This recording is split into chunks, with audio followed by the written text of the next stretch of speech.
Bismillahirrahmanirrahim. Assalamualaikum warahmatullahi wabarakatuh. Sabahul khair, apa kabarnya?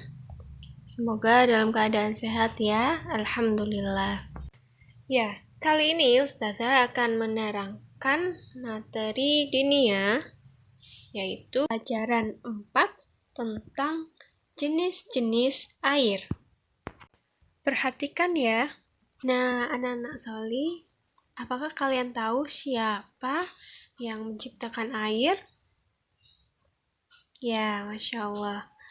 Benar, Allah lah yang menciptakan air. Karena Allah adalah Maha Pencipta. Nah, air merupakan kebutuhan pokok bagi semua makhluk hidup. Nah, air itu memberi banyak manfaat bagi kehidupan kita dan seluruh makhluk. Misalnya, kita memerlukan air untuk minum, memasak, serta mencuci pakaian yang kotor. Nah, kita wajib mensyukurinya. Air juga digunakan untuk bersuci dari hadas najis dan juga kotoran. Dengan air, kita dapat berwudu dan mandi. Akan tetapi, tidak semua air dapat kita pakai untuk bersuci dari hadas atau kotoran. Nah, ada 3 macam jenis air yang harus kita ketahui. Yang pertama adalah air suci menyucikan. Air suci ialah air yang dapat diminum dan dipakai untuk memasak makanan, sedangkan air yang menyucikan artinya air yang dapat dipakai untuk bersuci dari segala macam hadas dan najis yang ada di badan, pakaian maupun tempat beraktivitas kita. Air suci dan menyucikan juga disebut dengan air mutlak, yaitu air yang bersih sejak awalnya. Nah, contohnya adalah air hujan, air sungai, air laut, air danau, air embun, air sumur, dan air dari mata air maupun air dari salju. Yang kedua, air suci tidak menyucikan. Nah, tidak semua air yang suci itu mempunyai sifat yang menyucikan. Jadi, air jenis ini disebut dengan air suci tidak menyucikan. Air suci tidak menyucikan yaitu air suci yang berubah warna, rasa, atau baunya karena bercampur dengan benda suci lainnya. Air seperti ini biasanya dipakai untuk minum dan memasak makanan saja, serta keperluan sehari-hari lainnya. Air suci dan tidak menyucikan ada yang berasal dari ciptaan Allah, seperti air buah kelapa, ada pula yang dibuat manusia, seperti air sabun, air sirup, dan kuah makanan. Nah, Ustazah, apa air sabun dapat digunakan untuk berwudu? Jawabannya adalah tidak. Air sabun hukumnya tidak sah jika digunakan untuk berwudu ya. Akan tetapi air sabun boleh dipakai untuk membersihkan najis yang ada di badan, pakaian, atau tempat yang biasa kita untuk beraktivitas. Yang ketiga yaitu air najis.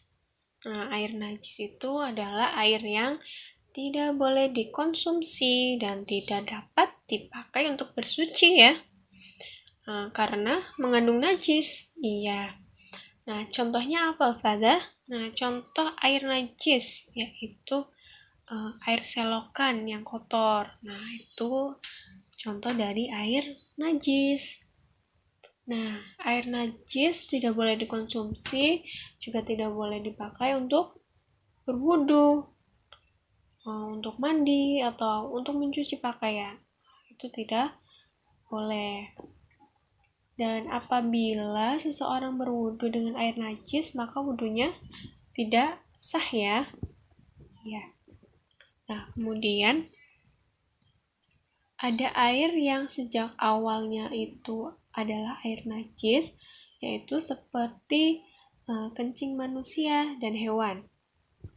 Nah, ada pula air yang awalnya suci, kemudian menjadi najis. Nah, itu karena tercampur dengan najis.